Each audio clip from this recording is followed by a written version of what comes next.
ಈಗ ಹೇಳೋರು ಬಹಳ ಹೇಳ್ತಾರೆ. ನಮ್ಮ ಹತ್ರ ಅಷ್ಟು MLA-ಗಳಿದ್ದಾರೆ, ನಮ್ಮ ಹತ್ರ ಇಷ್ಟು MLA-ಗಳಿದ್ದಾರೆ, ಇಷ್ಟು ಜನ MLA-ಗಳು ನಮ್ಮ ಹತ್ರ ಬಂದ್ರೆ DK ಸಾಹೇಬ್ರು CM ಆಗ್ಬಿಡ್ತಾರೆ, ಹಂಗೆ ಹಿಂಗೆ ಅಂತ. ಅಸಲಿಗೆ ಇಲ್ಲಿ ನಂಬರ್ ಗೇಮ್ ಅನ್ನ ನಾವು ನೋಡ್ಬೇಕು. ಈಗ ಸದ್ಯ ಶಾಸಕರ ಬಲಾಬಲ ಎಷ್ಟಿದೆ ನಮ್ಮ ರಾಜ್ಯದಲ್ಲಿ? 222 ಜನ ಇದ್ದಾರೆ. -224 -2. ಒಬ್ಬರು ಮೇಟಿ ಅವರು ಅಸ್ತಂಗತರಾದರು. ಈ ಕಡೆ ಶಾಮನೂರು ಶಿವಶಂಕರಪ್ಪ ಅವರು ಕೂಡ ನಿಧನ ಹೊಂದಿದರು. ಉಳಿದಿರೋದು 222. 222 ಜನರಲ್ಲಿ ನಿಜಕ್ಕೂ ಸರ್ಕಾರ ಬಿಡಬೇಕು ಅಂತಂದ್ರೆ 59 ಶಾಸಕರು ರಾಜೀನಾಮೆಯನ್ನ ಕೊಡಬೇಕು. 59 ಶಾಸಕರು ಒಂದೇ ಟೈಮಲ್ಲಿ ರಾಜೀನಾಮೆ ಕೊಡೋದಕ್ಕೆ ಸಾಧ್ಯನಾ? ಇದನ್ನ ನಾವು ಯೋಚನೆ ಮಾಡಬೇಕು.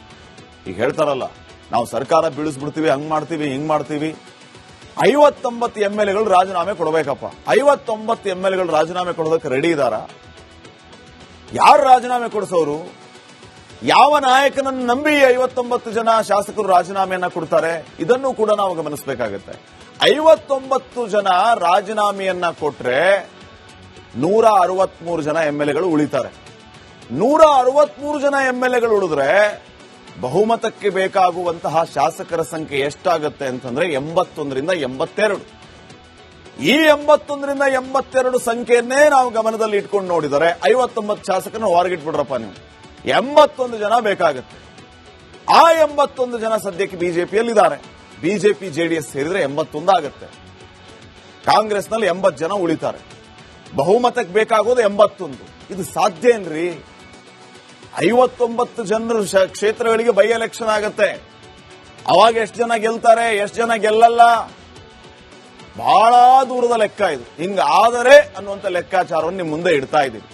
ಸೊ ಈಗ ಹೈಕಮಾಂಡ್ಗೆ ಖಡಕ್ ಸಂದೇಶವನ್ನ DK ಶಿವಣ್ಣ ರವಾನೆ ಮಾಡಿದೆ. ಈ ಲೆಕ್ಕವನ್ನ ಪಕ್ಕದಲ್ಲಿಟ್ಟು ಮುಂದಿನ ವಿಚಾರವನ್ನು ನೋಡ್ತಾ ಹೋದ್ರೆ, DK ಶಿವಕುಮಾರ್ ಪರ 50ಕ್ಕೂ ಹೆಚ್ಚು ಶಾಸಕರಿದ್ದೇವೆ. DK ಶಿವಕುಮಾರ್ ಹೇಳಿದ್ರೆ ಏನಾದ್ರೂ ಮಾಡ್ತೇವೆ ಅಂತ ಹೇಳ್ತಾ ಇರೋದು. ಮೊದಲ ಬಾರಿ ಗೆದ್ದ ಎಲ್ಲಾ ಶಾಸಕರ ಬೆಂಬಲ DK ಶಿವಕುಮಾರ್ ಅವರಿಗೆ ಇದೆ.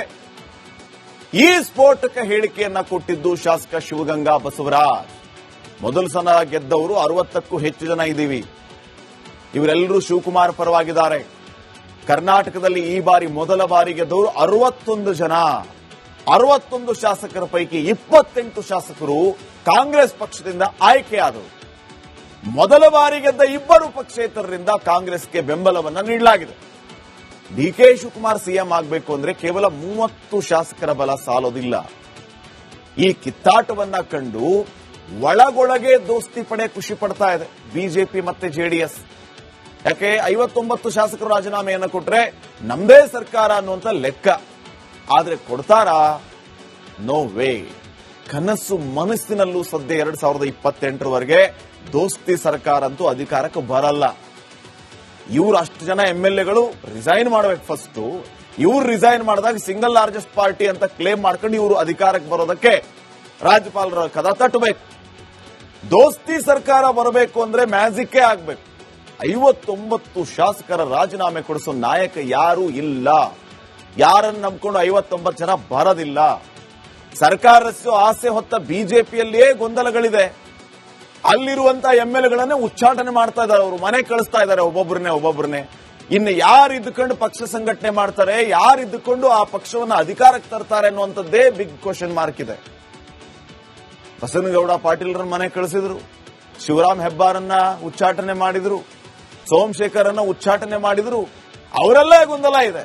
ಇನ್ನು ಎಷ್ಟು ಜನರನ್ನ ಕಳಿಸ್ತಾರೋ ಗೊತ್ತಿಲ್ಲ, ಯಾರು ಉಳ್ಕತಾರ ಗೊತ್ತಿಲ್ಲ, ಉಳ್ಕೊಂಡವರು ಪಾರ್ಟಿಯನ್ನ ಅಧಿಕಾರಕ್ಕೆ ತರ್ತಾರ ಅದು ಗೊತ್ತಿಲ್ಲ. ಸೊ ಆ ಗೊಂದಲವನ್ನ ಸರಿ ಮಾಡ್ಕೊಳ್ಳಿ ಬಿಜೆಪಿಯವರು ಮೊದಲು. ಯಶವಂತಪುರ ಶಾಸಕ ಸೋಮಶೇಖರ್ ರೆಬಲ್ ಆಗಿದ್ದಾರೆ.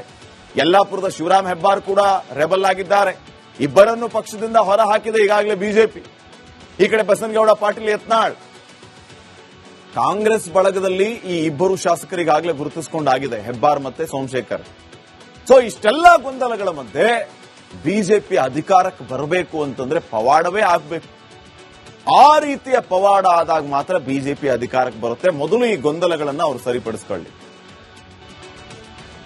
ಈಗ ಹೇಳೋರು ಬಹಳ ಹೇಳ್ತಾರೆ. ನಮ್ಮ ಹತ್ರ ಅಷ್ಟು MLA-ಗಳಿದ್ದಾರೆ, ನಮ್ಮ ಹತ್ರ ಇಷ್ಟು MLA-ಗಳಿದ್ದಾರೆ, ಇಷ್ಟು ಜನ MLA-ಗಳು ನಮ್ಮ ಹತ್ರ ಬಂದ್ರೆ DK ಸಾಹೇಬ್ರು CM ಆಗ್ಬಿಡ್ತಾರೆ, ಹಂಗೆ ಹಿಂಗೆ ಅಂತ. ಅಸಲಿಗೆ ಇಲ್ಲಿ ನಂಬರ್ ಗೇಮ್ ಅನ್ನ ನಾವು ನೋಡ್ಬೇಕು. ಈಗ ಸದ್ಯ ಶಾಸಕರ ಬಲಾಬಲ ಎಷ್ಟಿದೆ ನಮ್ಮ ರಾಜ್ಯದಲ್ಲಿ? 222 ಜನ ಇದ್ದಾರೆ. -224 -2. ಒಬ್ಬರು ಮೇಟಿ ಅವರು ಹಸ್ತಂಗತರಾದರು.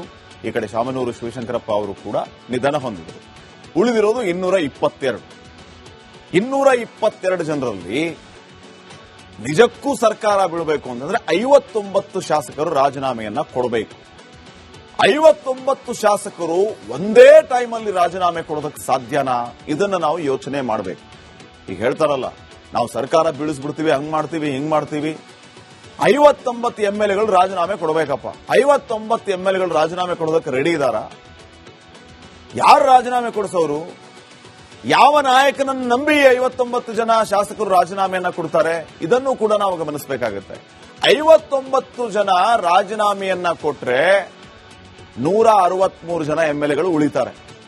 163 ಜನ MLAಗಳು ಉಳಿದ್ರೆ ಬಹುಮತಕ್ಕೆ ಬೇಕಾಗುವಂತಹ ಶಾಸಕರ ಸಂಖ್ಯೆ ಎಷ್ಟಾಗುತ್ತೆ ಅಂತಂದ್ರೆ 81ರಿಂದ 82.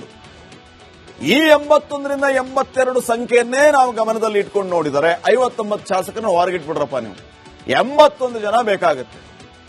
ಆ 81 ಜನ ಸದ್ಯಕ್ಕೆ ಬಿಜೆಪಿಯಲ್ಲಿದ್ದಾರೆ. ಬಿಜೆಪಿ ಜೆಡಿಎಸ್ ಸೇರಿದ್ರೆ 81 ಆಗುತ್ತೆ. ಕಾಂಗ್ರೆಸ್ನಲ್ಲಿ 80 ಜನ ಉಳಿತಾರೆ. ಬಹುಮತಕ್ಕೆ ಬೇಕಾಗೋದು 81. ಇದು ಸಾಧ್ಯ ಏನ್ರಿ? 59 ಜನರು ಕ್ಷೇತ್ರಗಳಿಗೆ ಬೈ ಎಲೆಕ್ಷನ್ ಆಗತ್ತೆ. ಅವಾಗ ಎಷ್ಟು ಜನ ಗೆಲ್ತಾರೆ, ಎಷ್ಟು ಜನ ಗೆಲ್ಲಲ್ಲ, ಬಹಳ ದೂರದ ಲೆಕ್ಕ ಇದು. ಹಿಂಗಾದರೆ ಅನ್ನುವಂಥ ಲೆಕ್ಕಾಚಾರವನ್ನು ನಿಮ್ಮ ಮುಂದೆ ಇಡ್ತಾ ಇದ್ದೀವಿ. ಸೊ ಈಗ ಹೈಕಮಾಂಡ್ಗೆ ಖಡಕ್ ಸಂದೇಶವನ್ನ DK ಶಿವಣ್ಣ ರವಾನೆ ಮಾಡಿದೆ. ಈ ಲೆಕ್ಕವನ್ನ ಪಕ್ಕದಲ್ಲಿಟ್ಟು ಮುಂದಿನ ವಿಚಾರವನ್ನು ನೋಡ್ತಾ ಹೋದ್ರೆ, DK ಶಿವಕುಮಾರ್ ಪರ 50ಕ್ಕೂ ಹೆಚ್ಚು ಶಾಸಕರಿದ್ದೇವೆ.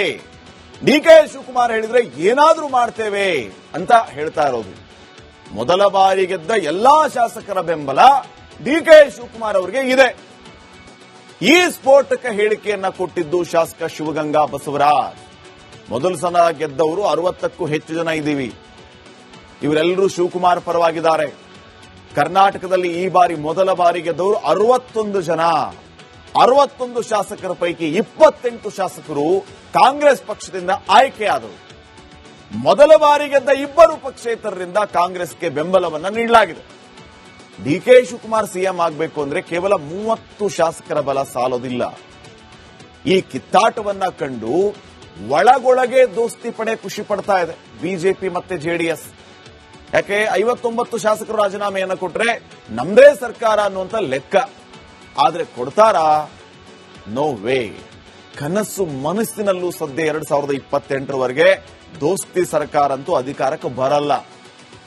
ಇವರು ಅಷ್ಟು ಜನ MLAಗಳು ರಿಸೈನ್ ಮಾಡಬೇಕು. ಫಸ್ಟ್ ಇವ್ರು ರಿಸೈನ್ ಮಾಡಿದಾಗ ಸಿಂಗಲ್ ಲಾರ್ಜೆಸ್ಟ್ ಪಾರ್ಟಿ ಅಂತ ಕ್ಲೇಮ್ ಮಾಡ್ಕೊಂಡು ಇವರು ಅಧಿಕಾರಕ್ಕೆ ಬರೋದಕ್ಕೆ ರಾಜ್ಯಪಾಲರ ಕದ ತಟ್ಟಬೇಕು. ದೋಸ್ತಿ ಸರ್ಕಾರ ಬರಬೇಕು ಅಂದ್ರೆ ಮ್ಯಾಜಿಕ್ಕೇ ಆಗ್ಬೇಕು. 59 ಶಾಸಕರ ರಾಜೀನಾಮೆ ಕೊಡಿಸೋ ನಾಯಕ ಯಾರೂ ಇಲ್ಲ.